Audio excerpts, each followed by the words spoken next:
je suis Thierry Dubois, journaliste spécialisé en aéronautique, défense et industrie spatiale, et j'aurai le plaisir d'animer cette table ronde sur le thème « Quelles sont les clés du succès d'une coopération européenne en matière de défense ?»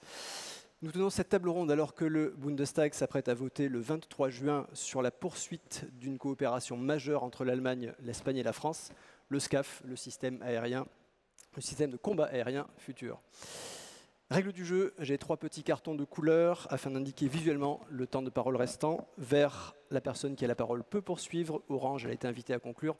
Rouge, elle empiète sur le temps des autres participants. J'accueille Frank Huhn, CEO de KNDS, co-entreprise franco-allemande d'armement terrestre. Le général Philippe Lavigne, chef d'état-major de l'armée de l'air et de l'espace. Martin Briens, le directeur de cabinet de la ministre des Armées. Bruno Evin, président directeur général d'Airbus Helicopters, et Éric Trappier, président du GIFAS et président directeur général de Dassault Aviation. Messieurs, je vais commencer par vous demander, d'une part, de nommer la coopération européenne qui vous occupe le plus en ce moment, et d'autre part, de citer une clé, une seule pour l'instant, du succès. Qui veut commencer? Éric Trappier?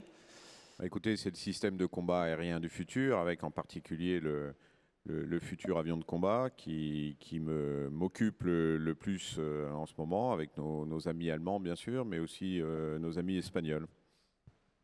Et une clé du succès pour vous?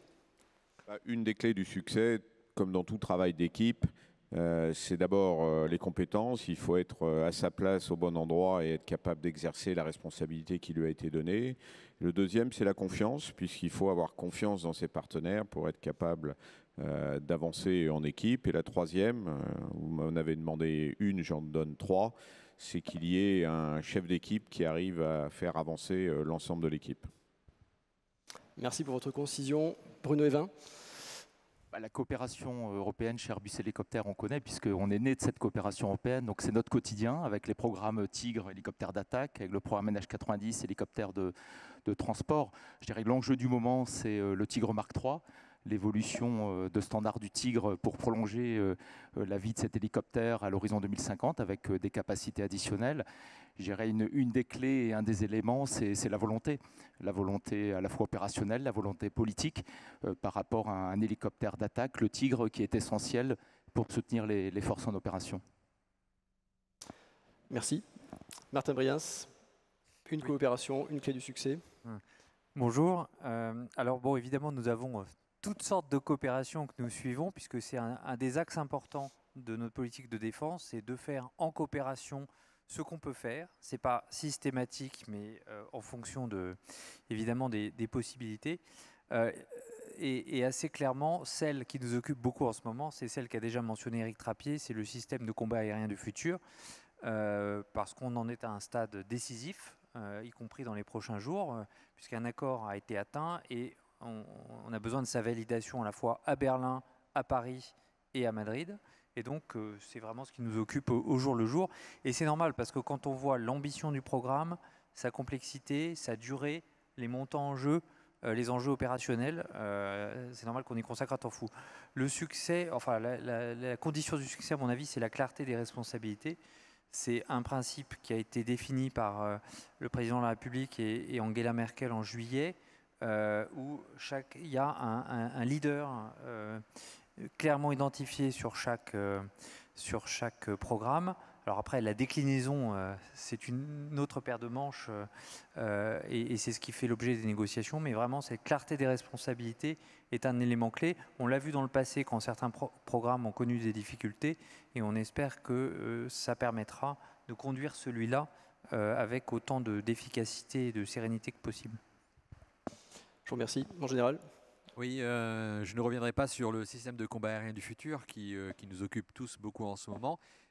Très précisément, en ce moment, ce qui m'occupe, c'est l'organisation d'un séminaire de puissance aérospatiale qui aura lieu demain et après-demain dans le cadre de l'initiative européenne d'intervention avec mes 12 homologues et partenaires. Nous organisons ce séminaire pour faire, d'abord pour échanger sur cette puissance aérienne et spatiale, et puis pour faire naître une culture stratégique.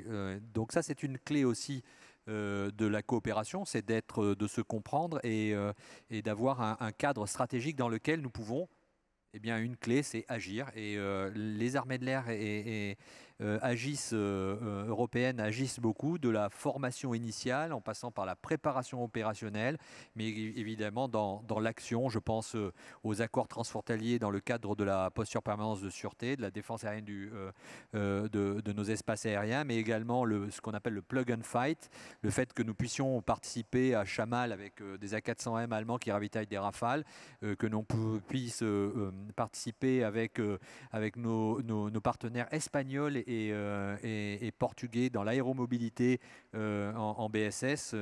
Et bien évidemment, je n'oublie pas la jeunesse, parce que la jeunesse est principale. Ce sont nos formations, nos échanges entre nos jeunes et nos grandes universités de l'air. Merci beaucoup. Alors BSS, un acronyme, un sigle qui va peut-être revenir dans nos conversations, c'est la bande sahélo-saharienne. Franck Hoon, une coopération qui vous occupe, une clé du succès? Yeah, I'm dealing with a smaller program compared to SCAF or FCAS. It's MGCS, which keeps us pretty busy. And I think what we really need is a clear-cut project decision, a distribution and a commitment, a final real commitment of both governments, and that they are involved if trouble appears. I think what's needed is an agreement on technology exchange, on IPRs, intellectual property rights, and finally, the strong discussion on arms export. And that should be done prior things are started. Merci. Et votre entreprise, modestement, vous disiez qu'elle a en cours un programme plus modeste que le SCAF. Néanmoins, c'est une coopération européenne majeure. C'est le système principal de combat terrestre, le MGCS. Et vous avez une statistique sur les programmes franco-allemands. Je crois 34 programmes conjoints, dont 25 succès, c'est bien ça? Yes, at least as it has been 34 programs. Some failed, and journalists love to write more the bad news than the good news, but 25 were successful, like the C-160 Transall, like Alpha Jet, like anti-tank weapons, Milan, HOT. Lots of these programs really went to success, and I think on air transportability, Transall is still a backbone. Merci. Je me tourne vers vous, Bruno Evin. Votre entreprise, comme vous le disiez tout à l'heure, Airbus Helicopters, est née autour d'une coopération européenne en matière de défense, le Tigre, l'hélicoptère Tigre. Quelles leçons avez-vous tirées des programmes européens auxquels vous avez participé? Je crois que la première leçon, 30 ans après la création d'Eurocopter, maintenant Airbus Helicopters. Airbus Helicopters est leader mondial sur le marché de l'hélicoptère. L'année dernière, 70% de part de marché sur le marché civil, 20% sur le marché militaire. Donc je crois que c'est le signe fort du fait que la coopération européenne, crée des champions et donc crée une dynamique positive.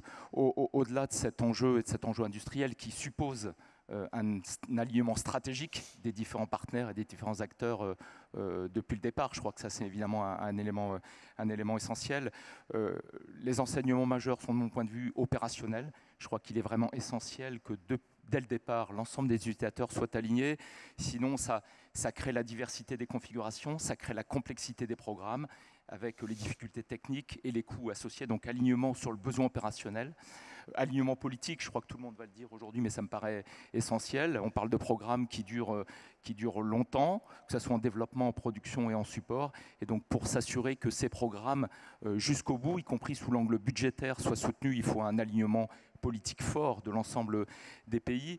Et un point qu'on ne mentionne pas forcément suffisamment, puisque lorsqu'on parle de programmes en coopération, on parle développement, on parle production, mais c'est l'enjeu du support, de prendre en compte le support dès le départ, dans son schéma, dans son organisation, dans sa compétitivité.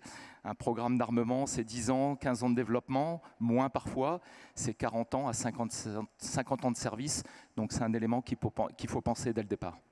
Alors, j'aimerais développer ce point, vous parlez de diversité des configurations. Il y a ce fameux exemple du NH90 avec des hauteurs de cabines différentes en fonction de la taille des occupants. Les habitants des pays du Nord sont plus grands que les habitants des pays du Sud. Ça a conduit à quelques difficultés industrielles.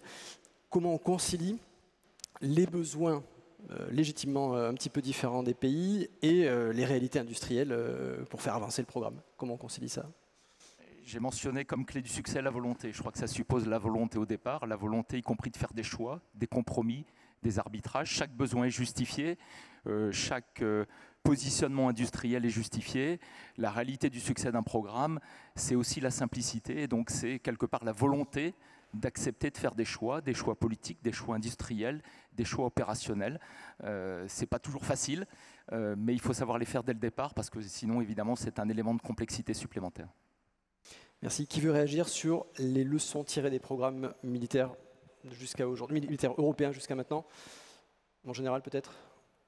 Oui, de toute façon, d'abord, comme tu l'as dit, il est important que les armées de l'air ou les armées travaillent ensemble pour exprimer un besoin le plus commun possible. Et c'est ce que nous faisons actuellement sur le système de combat aérien du futur.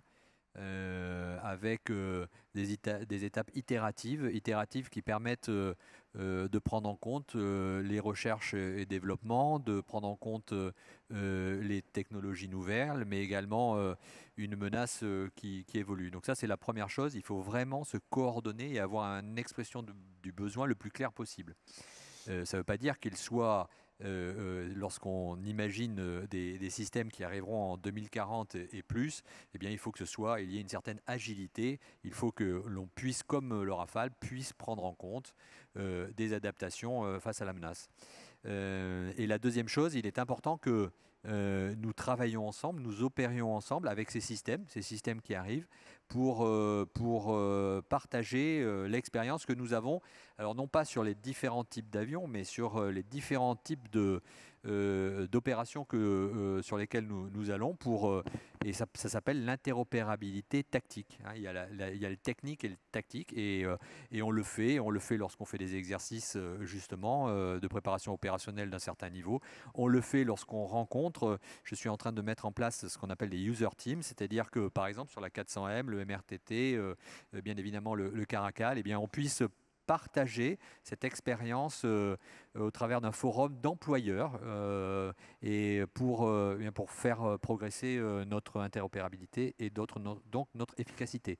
Et bien sûr, ensuite, après, on revient vers l'industriel et on dit, ben, tiens, ça c'est intéressant, il serait intéressant de faire évoluer telle ou telle partie du système. Merci. Sur les leçons tirées des programmes qui nous ont menés jusqu'à aujourd'hui, Martin Briens. En fait, beaucoup a été dit et je souscris déjà à ce qu'ont dit à la fois Bruno Evin et Philippe Lavigne. J'ai mentionné tout à l'heure la clarté du partage de responsabilités. Ça, c'est important. C'est-à-dire qu'il ne faut pas mettre en place un système de gouvernance auto-bloquant où quand on doit décider d'une amélioration ou pour résoudre un problème, en fait, il faut passer par 5 ou 6 avis. C'est la recette des délais et des surcoûts. Je crois qu'il y a aussi un aspect dans ces projets de coopération à bien prendre en compte, surtout quand ils sont complexes d'un point de vue technologique. Parlez bien dans le micro. Oui, le lancer quand il est dans une bonne phase de maturation. C'est-à-dire que et le développement doit prendre le temps nécessaire. On peut avoir tendance pour des raisons politiques à vouloir accélérer les choses et en réalité on ajoute à la complexité organisationnelle le défi technologique, donc il peut y avoir vraiment addition de difficultés. C'est une expérience de certains des grands programmes qu'on a vus. La 400M a été évoquée. La 400M aujourd'hui, c'est un avion formidable dont nos opérationnels sont extrêmement satisfaits. On le voit au Sahel où il fait des choses, ça change complètement nos opérations. Mais c'est vrai que la façon dont le programme a été monté, tant dans sa gouvernance que dans la façon dont le développement a été construit, c'est vrai, a suscité un certain nombre de difficultés. Et puis, Bruno a aussi mentionné un point important, c'est intégrer la vie du programme après également. C'est-à-dire que ça doit être simple, en tout cas efficace à développer, efficace à produire, mais aussi efficace à maintenir. Et puis, on est aussi dans des systèmes maintenant où il y a toujours du rétrofit, on a des nouvelles versions. Et donc la vie du programme derrière également doit obéir à des mécanismes de décision aussi simples et efficaces que possible. Merci. Franck Hoon, sur les leçons tirées des programmes européens de coopération. No, I only could sign what everybody said. The major keystones I mentioned.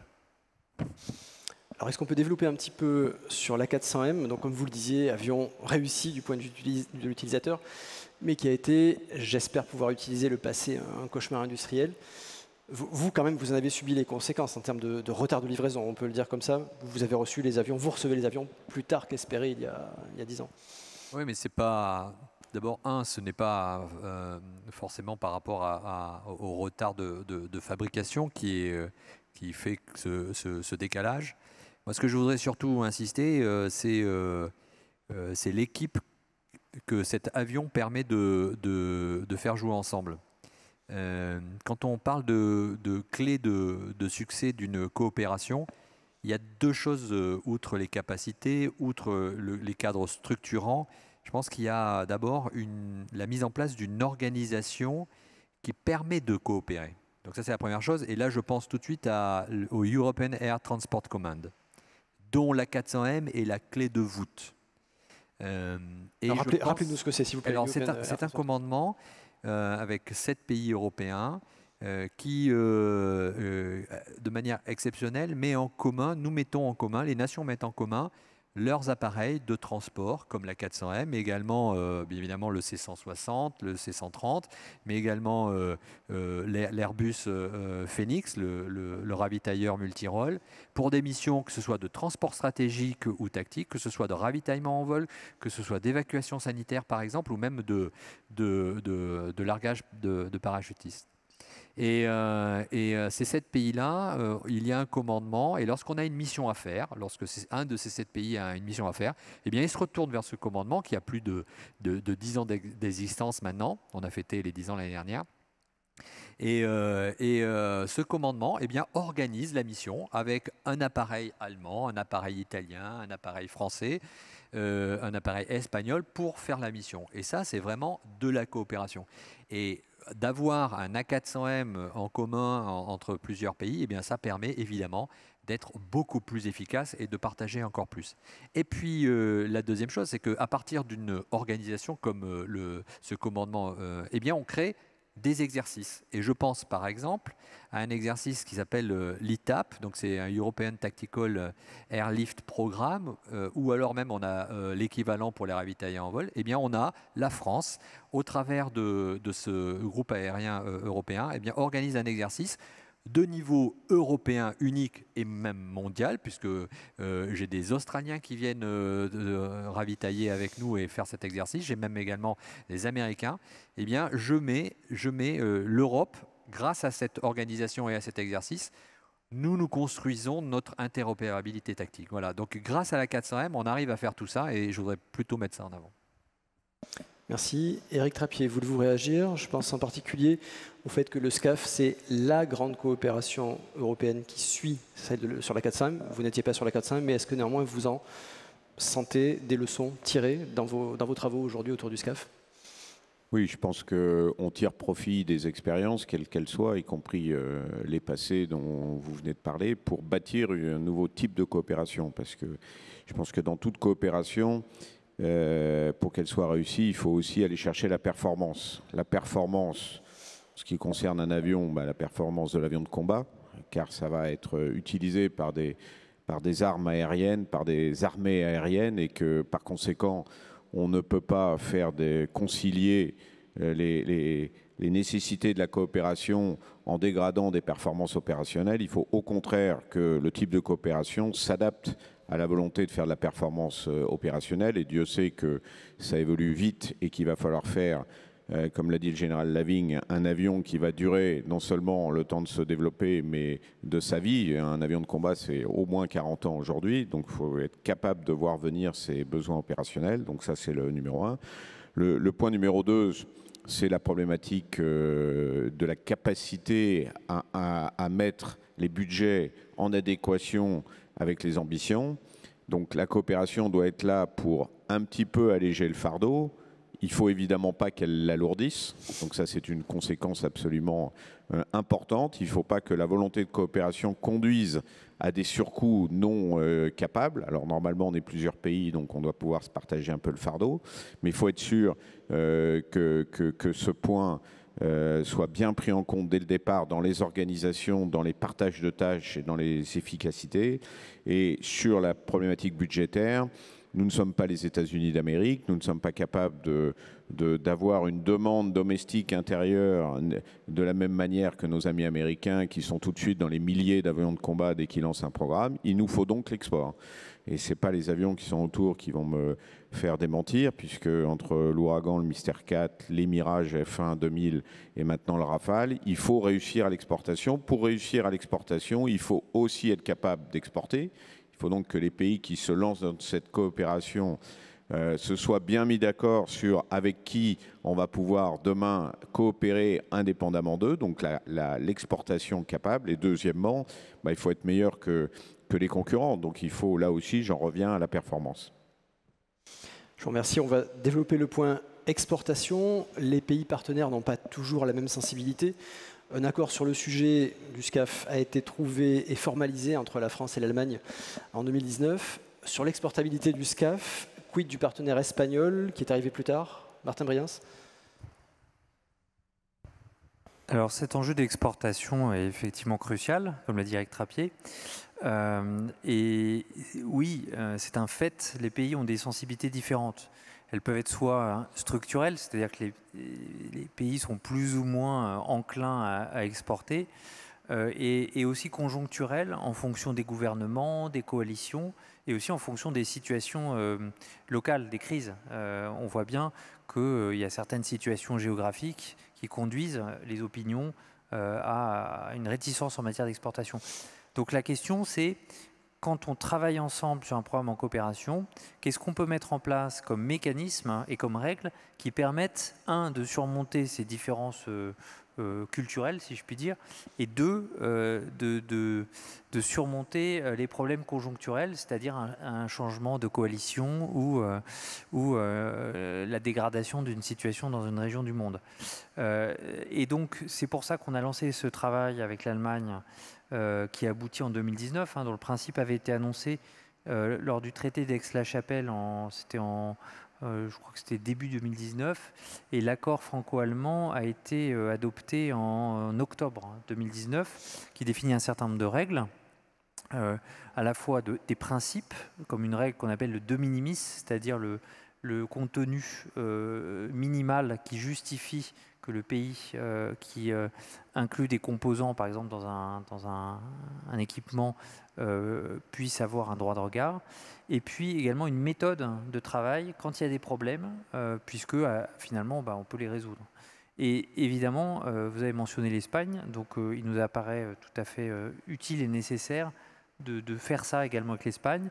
L'idée, c'est effectivement soit d'étendre cet accord bilatéral, soit de faire un accord avec l'Espagne, mais dans tous les cas, pour qu'on soit sûr qu'entre partenaires, on ait les mêmes règles du jeu qui nous permettent, quelles que soient les péripéties, d'avoir une règle aussi claire que possible en matière d'exportation. Alors après, il y aura un sujet avec le SCAF, c'est-à-dire que comme ça va être quelque chose de très, très avancé, c'est vrai que enfin, on ne sait pas quelle sera la situation en 2040, 2050, mais il faut que le produit lui-même, quand je dis le produit, c'est pas que l'avion, c'est l'ensemble, soit exportable aussi. Et donc en termes d'interopérabilité, d'accessibilité technologique, et aussi à la fin des fins de coûts. Je vous remercie. Je voudrais qu'on revienne au point de départ, à l'expression du besoin. Une coopération réussie commence par une expression commune du besoin. Général Lavigne, est-ce que vous nous parlez du moment où on négocie, où on discute entre homologues, entre chefs d'état-major des armées de l'air, de l'expression du besoin? Comment ça se passe? En fait, l'expression du besoin, elle vient aussi il y a deux choses. Il y a l'analyse stratégique et l'analyse des menaces contre lesquelles nous devons faire face. Et il y a également la manière dont on envisage, eu égard à notre expérience, l'appréhension de la problématique. Donc je dirais qu'elle se fait au fil de l'air, dans les différents exercices que nous avons, dans les différentes opérations que nous menons déjà ensemble, avec un retour d'expérience que nous devons formaliser et bien évidemment partager. Donc dans le partage, il y a évidemment la confiance, et c'est une des clés aussi des succès d'une coopération, c'est qu'on a confiance en l'autre, parce que dans tous les cas, dans les airs notamment, eh bien, on ne peut jouer qu'en équipe. On est plug and fight et on est en équipe pour prendre en compte les missions. Donc il y a ce partage et ensuite il y a du brainstorm, de la réflexion pour savoir quel est le meilleur moyen pour prendre en compte les menaces, par exemple, à l'horizon 2040. Et là, il y a tout un travail qui est fait et qu'il est nécessaire que ce travail soit fait. Par exemple, si on parle de l'Europe, au sein de pour avoir cette coopération européenne, cette pensée européenne, et ce qu'on appelle cette pensée stratégique commune que nous devons mettre sur place, d'où l'intérêt d'avoir ce genre de séminaire que nous allons avoir demain et après-demain sur la puissance aérospatiale entre Européens. Et bien évidemment, on a d'autres forums. Par exemple, le forum des chefs d'état-major de l'air de l'Europe. On a ce séminaire, mais on a bien évidemment toutes les rencontres bilatérales que nous avons. Donc il est important, au travers de tout ça, c'est-à-dire de ce que l'on apprend au fil de l'air et de la réflexion et de la mise en perspective, on arrive à exprimer clairement le besoin. Et si je pense au système de combat aérien futur, c'est la guerre aérienne collaborative. Merci. Frank Hound, sur le thème de l'expression du besoin, est-ce que sur le MGCS, par exemple, vous avez reçu un besoin clairement exprimé? Où en est-on de l'expression du besoin sur le MGCS? Sorry, I didn't catch the last part of your sentence. Où en est-on de l'expression du besoin sur le MGCS?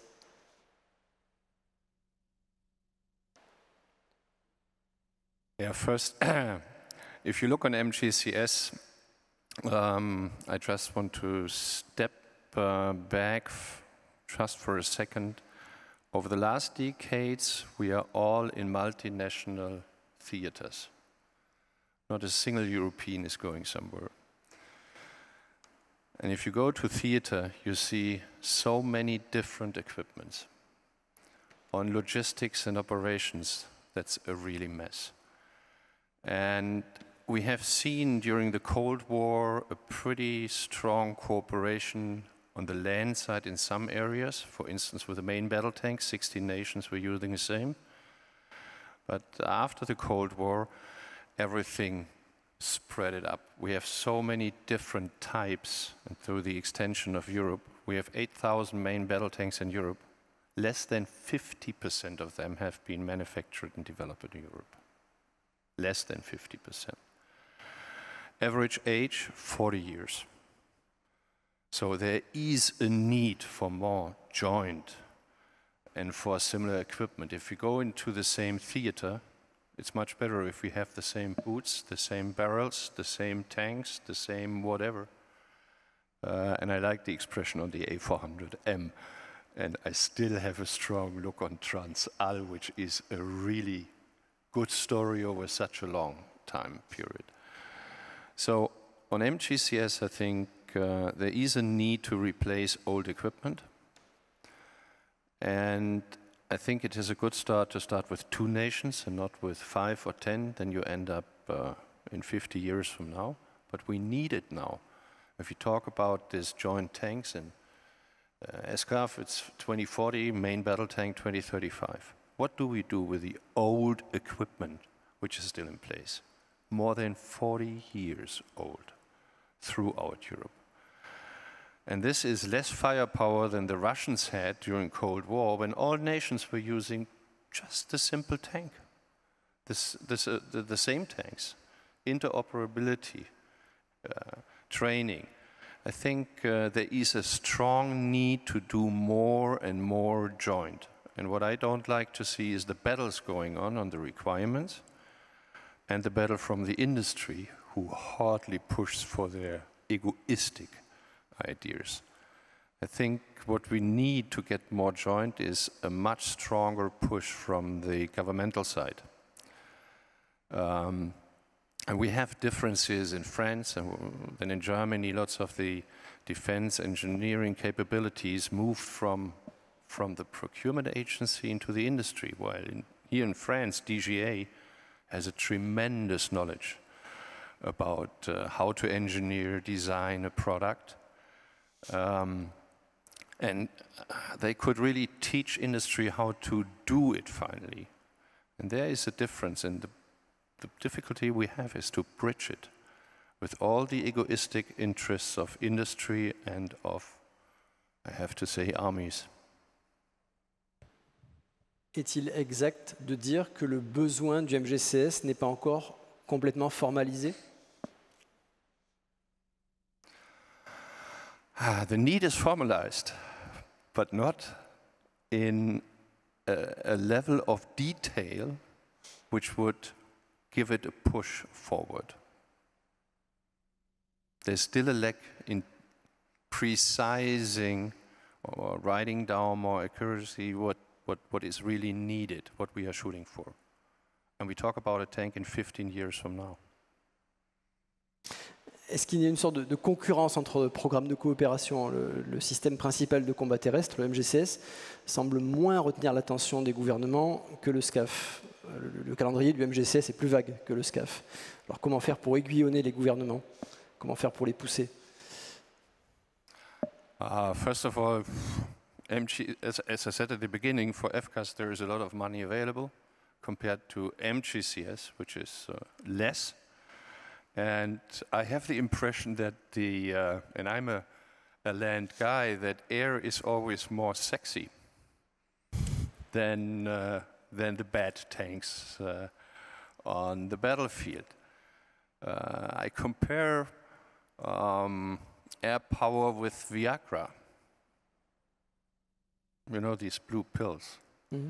Comment ça? We forgot. Impressive results for a moment, for a high price, but if you want to be resilient, you need the land forces. Matière à réflexion. Sur, il faut que j'enchaîne quand même. Sur le manque de communauté des matériels sur les champs, sur les théâtres, sur les champs de bataille au niveau européen, vous disiez une grande variété, une trop grande variété de matériel, même quand ce sont des groupes binationaux ou des groupes multinationaux. Est-ce qu'on peut parler un instant de cet escadron en cours de formation à Évreux, autour d'un matériel commun, le C-130 Hercule, matériel américain, mais matériel commun quand même? Est-ce que c'est important pour la construction d'une culture européenne de défense, un escadron comme ça? Bien sûr, comme je l'ai dit, c'est une enveloppe où la confiance, l'intégration, l'échange, la réflexion, l'opération, toutes ces actions vont pouvoir se réaliser dans le même bâtiment. Imaginez un avion qui va être piloté par un Allemand avec un copilote français, des mécaniciens qui soient allemands ou français qui mettent en œuvre ces appareils. C'est extraordinaire en termes d'intégration jusqu'où nous allons aller. L'infrastructure est en train de se réaliser sur la base d'Évreux qui a complètement changé de physionomie. Il y a évidemment, lorsqu'on parle de ce type d'escadron, eh bien, il faut penser bien sûr à la logistique. On met en place des pièces avec un lot commun sur lequel on peut agir pour faire en sorte que nos appareils, quand je dis nos appareils, ces appareils allemands et français, puissent être disponibles. Mais il y en a d'autres. Et je pense que cette coopération, c'est en effet une clé de succès. Mais si même je remonte encore plus tôt dans la carrière, c'est la formation initiale. Et il est important que nous puissent échanger des étudiants, alors que ce soit des jeunes élèves officiers allemands, espagnols, français, italiens, dans nos écoles de l'air, que l'on puisse les faire se rencontrer, travailler déjà ensemble pour que petit à petit ils se connaissent et évidemment que la confiance grandisse. Et demain, ce seront la colonne vertébrale de nos armées de l'air et ils pourront agir ensemble. Donc en effet, c'est quelque chose d'important. Si maintenant je me projette encore un peu plus dans l'avenir, demain, on a déjà une école de l'aviation de transport qui accueille Italiens et Belges. Demain, on va remplacer notre Xingu, notre appareil. Il est imaginable de penser quelque chose d'une école encore plus européenne qui permette d'attirer des Européens pour former de manière initiale nos jeunes élèves dans le domaine du transport. Merci. Je me tourne vers les industriels de l'aéronautique sur ce thème de la culture européenne au niveau des utilisateurs. Souhaitez-vous réagir, Monsieur Van, Monsieur Trappier? Je l'ai souligné en amont, c'est une des clés du succès dès le départ, qu'il y ait cette culture commune qui va se traduire par un besoin commun, qui va du coup se traduire par des compromis aussi communs dans l'expression du besoin. Et donc je reviens sur l'enjeu des programmes d'armement pour une configuration commune qui est un élément de simplicité. Et on sait combien c'est important dans les programmes en coopération. Donc en démarrant de la formation, d'utilisation commune et les programmes, ça se boucle, évidemment. Oui, je pense que ce qui est important, et ça a déjà été dit, c'est ce besoin commun. Ceci dit, il existe toujours des spécificités. Si je prends le cas de la France, par exemple, nous faisons partie d'un pays qui a la dissuasion nucléaire comme étant un des principes de défense du pays. Donc la composante nucléaire aéroportée doit prendre en compte cette spécificité. On a un porte-avions, on doit prendre en compte cette spécificité. Nos partenaires ont peut-être d'autres spécificités. Donc la difficulté, c'est dès le départ de bien mettre sur la table l'ensemble des besoins qui forment ce besoin opérationnel commun ou du moins identifié. Je préférais le mot identifié, il peut y avoir des spécificités, je pense que c'est important, pour ensuite être capable de faire les bons choix d'architecture. C'est là qu'il y a besoin d'un architecte, de quelqu'un qui, en fonction de ses besoins, est capable de décider des compromis qu'il reste à faire. Et si je reprends les propos du général Lavigne, demain la guerre sera connectée. Ça veut dire quoi, une guerre connectée? Ça veut dire aussi une guerre où la cyber va prendre le dessus sur un certain nombre de... Donc il va falloir être cyber-résistant ou être capable de travailler aussi sans ces moyens de communication. Je pense que ça, c'est un des grands points en France, en tout cas, lié bien sûr à cette problématique de la dissuasion nucléaire, c'est d'être capable d'opérer connecté ou d'être capable d'opérer brouillé, non connecté, et c'est vrai non seulement des liaisons, mais des satellites, des GPS, etc. Ça sera dans un environnement beaucoup plus complexe et beaucoup plus brouillé dans lequel demain les opérations devront se faire. Transition toute trouvée, on se projette sur demain, le SCAF. Est-ce que le principe du meilleur athlète est une évidence pour vous, Martin Briens? Est-ce que vous voulez bien rappeler ce que c'est le principe du meilleur athlète pour commencer? Oui, effectivement, c'est... Enfin, je ne dirais pas si c'est une évidence, mais c'est vrai que ça apparaît aujourd'hui comme une nécessité, à nouveau au regard des leçons tirées des précédents programmes. Et puis, quand on y réfléchit... redéfinir ce que c'est le principe du meilleur athlète. Le meilleur athlète, c'est que dans chaque domaine, on prend comme leader celui qui a la meilleure compétence dans ce domaine.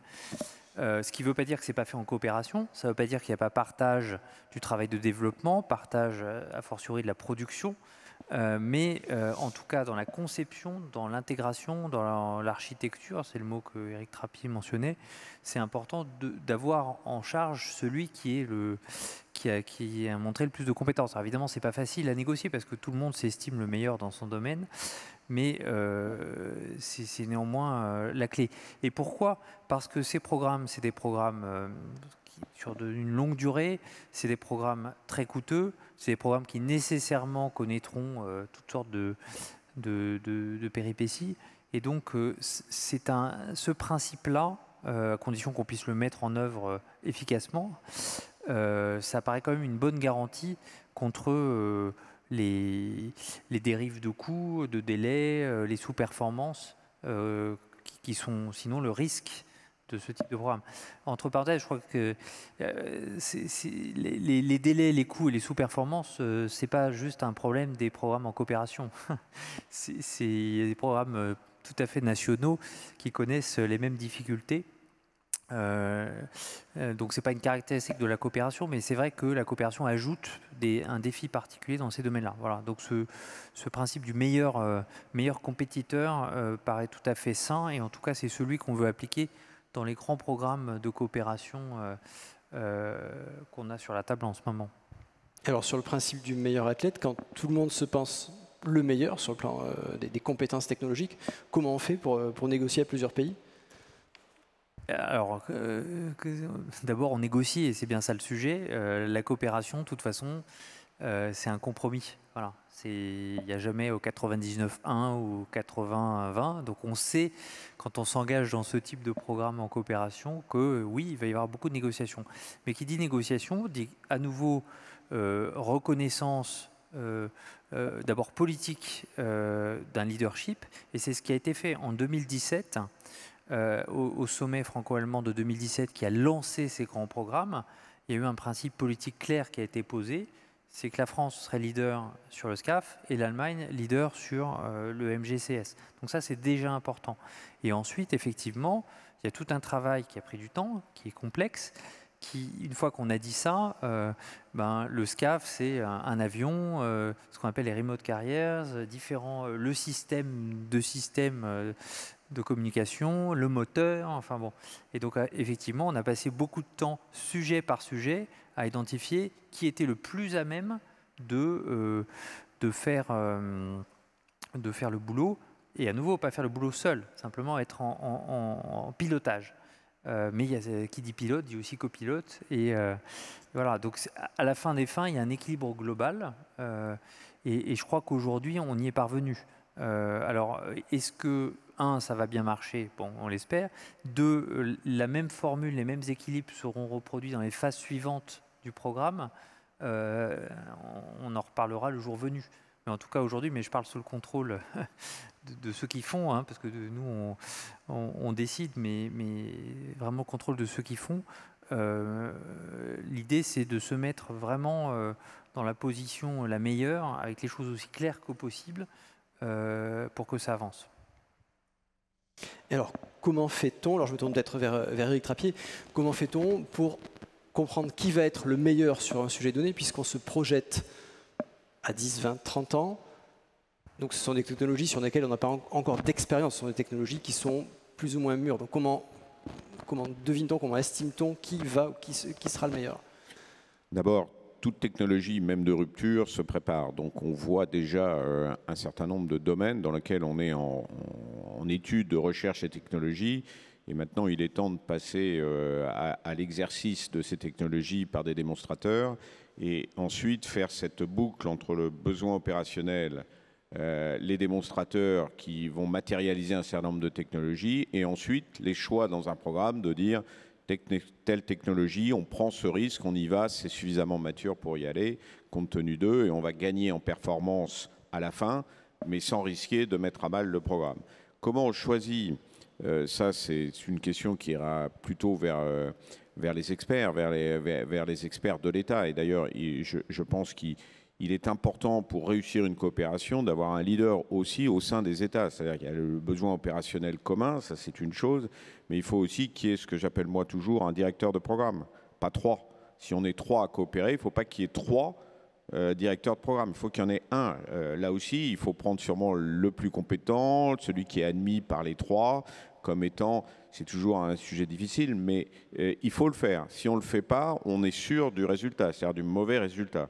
Il faut donc un besoin opérationnel commun avec des spécificités. Il faut un directeur de programme étatique qui assume la maîtrise d'ouvrage. Ce n'est pas les industriels qui vont assumer la maîtrise d'ouvrage. Quand vous construisez un building, il y a un maître d'ouvrage, et puis il y a un maître d'œuvre. Après, c'est celui qui fait, avec en général un architecte, etc. Donc il faut une maîtrise d'ouvrage, et ensuite il faut des maîtres d'œuvre, des architectes, quelles que soient finalement les organisations contractuelles, mais en tout cas en préservant ces principes. C'est au maître d'ouvrage représentant les États de dire qui est le best athlète dans un certain nombre de domaines pour être les leaders. Et ensuite, il faut faire confiance à ces leaders industriels pour aller chercher les best athlètes au rang N-1, N-2, avec une contrainte, mais qu'il faut prendre en compte dans la coopération, qui est le retour géographique, le retour industriel. Il ne faut pas que ça soit un principe qui batte en brèche l'architecte, l'architecture, la performance, mais il faut quand même prendre en compte le fait qu'il faut répartir derrière le travail entre les pays qui auront financé le projet. Voilà. Mais il ne faut pas que ça en devienne une contrainte qui fasse que derrière, finalement, on va faire un mauvais système. Voilà. Donc c'est ce principe opérationnel, les États, maîtrise d'ouvrage, les maîtres d'œuvre, pilier par pilier, responsabilité par responsabilité, et donner ensuite le pilotage aux industriels pour réaliser avec des milestones, avec on va attendre des résultats, vérifier les résultats, contrôler, et tout ça dans des enveloppes budgétaires contraintes, en fonction des phases dans lesquelles on est lancé. Merci beaucoup. Vous avez parlé maîtrise d'ouvrage. On ne négocie pas toujours avec son homologue exact. Alors je me tourne en particulier vers Franck Huhn et Bruno Evin. La DGA française n'a pas d'équivalent exact en Allemagne. Est-ce qu'on peut le dire comme ça? Est-ce que vous pouvez nous décrire la différence entre la DGA française et son homologue allemand? I think I already said it. In Germany, over the last decades, a lot of technology and knowledge was transferred from the procurement agency to the industry. While DGA still has an impressive skill of technologies and knowledge, and they are much more involved in engineering because they have the engineering capabilities and they drive the industry to build it as they think it's the right path. So there is a difference from nation to nation, and I think you have to balance it. And if I recall the question best athlete, the French are pretty good in analyzing the quality of their industry, but the best thing is athletes do competition. And look who wins the race. The best will win, or the better will win the race. Sur cette différence entre DGA et son homologue allemand et d'autres pays, puisque vous avez affaire à d'autres pays. Si on compare entre la France et l'Allemagne, bon, évidemment il y a des points communs, agence d'acquisition, au juste besoin, au juste prix, donc là on retrouve des tendances communes. Là où je verrais la plus grande différence, c'est sur la notion de stratégie industrielle. La DGA a clairement dans sa mission la dimension stratégie industrielle, ce qui suppose développement des compétences, des technologies, de l'industrie dans la durée, puisqu'on parle d'une industrie de souveraineté, donc c'est évidemment un élément essentiel. C'est une dimension qui n'est peut-être pas aussi explicite dans les missions du buy-in W côté allemand, alors que côté DGA, on voit que c'est vraiment un élément clé, un fil directeur. La dimension, tu insistais beaucoup sur la dimension architecte, maîtrise d'ouvrage, évidemment la dimension compétence liée au centre technique, liée à toute l'histoire de la DGA, c'est un élément qu'on retrouve. Mais si je devais insister sur la différence, je mentionnerais la notion de stratégie industrielle. Merci. Martin Brien sur ce sujet. Oui, et même stratégie tout court. Hein. Alors la DGA, on en célèbre les 60 ans cette année.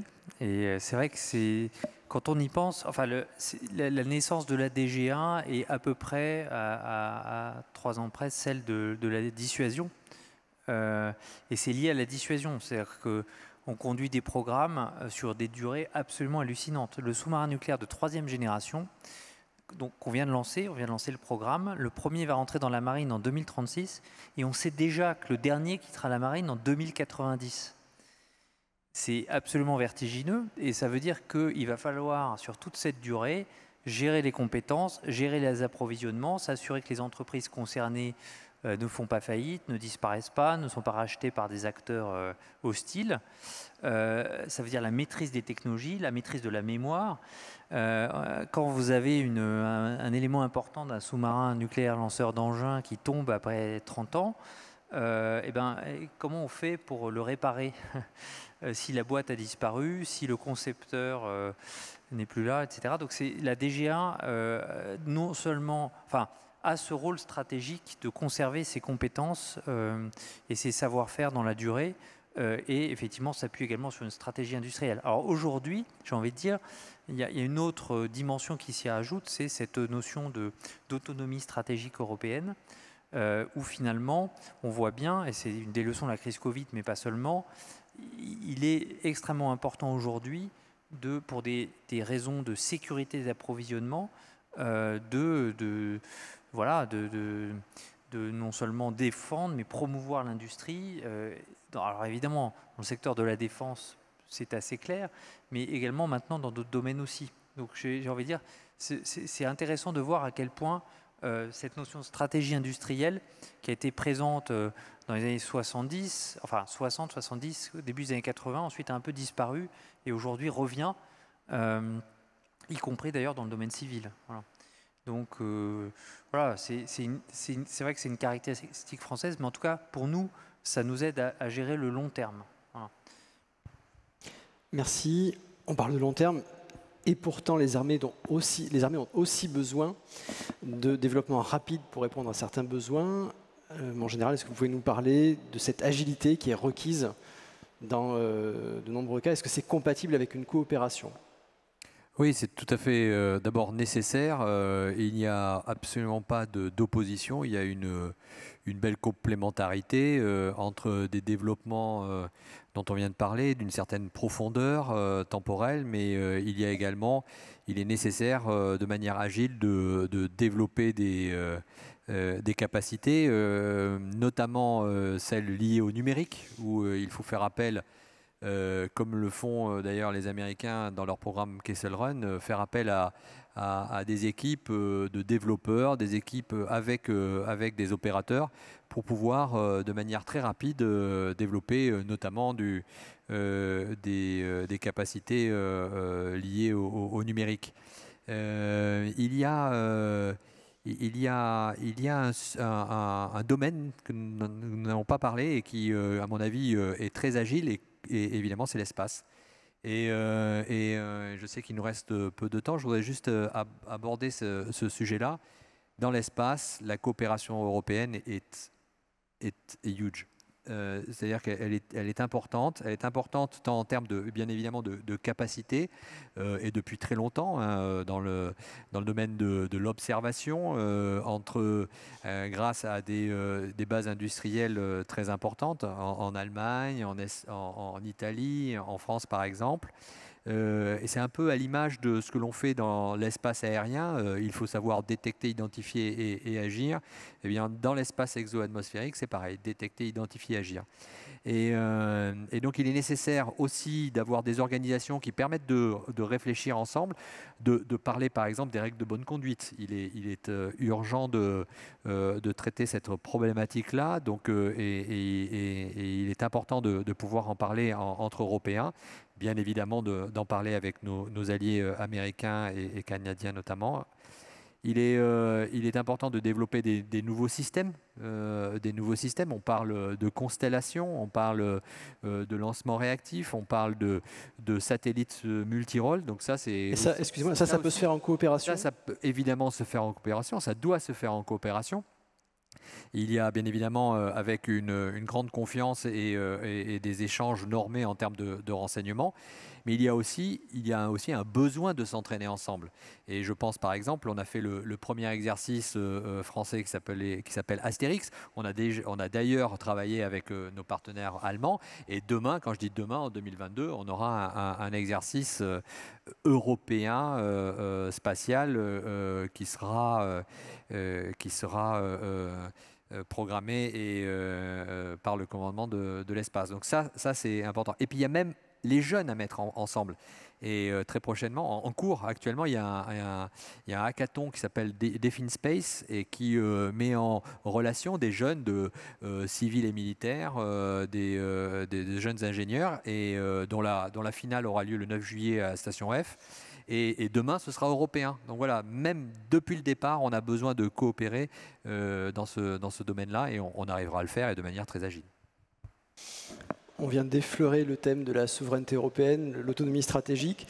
Est-ce que coopérer, ça va forcément dans le sens de la souveraineté? Je pense en particulier au fait de pouvoir s'affranchir plus facilement quand on est plusieurs, de composants dont l'exportation est contrôlée par des pays tiers. Je pense aux règles ITAR américaines. Bruno Even sur ce thème? Oui, les problèmes de Ce défense. sera le mot de la fin, pardon. On est dans une logique de souveraineté, que ce soit sous l'angle opérationnel, politique, industriel. La question que vous posez, oui, la question de la sensibilité à certains composants, technologies sensibles, américaines en particulier, c'est un sujet en particulier dans le cadre de l'export.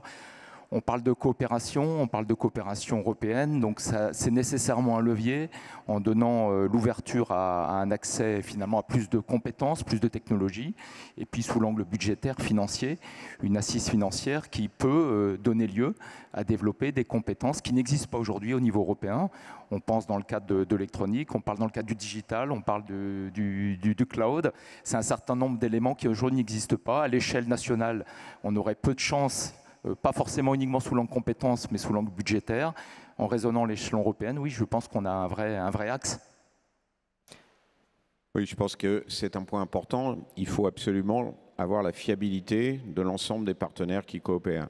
Il en suffit d'un pour perdre la capacité à être justement autonome ou indépendant.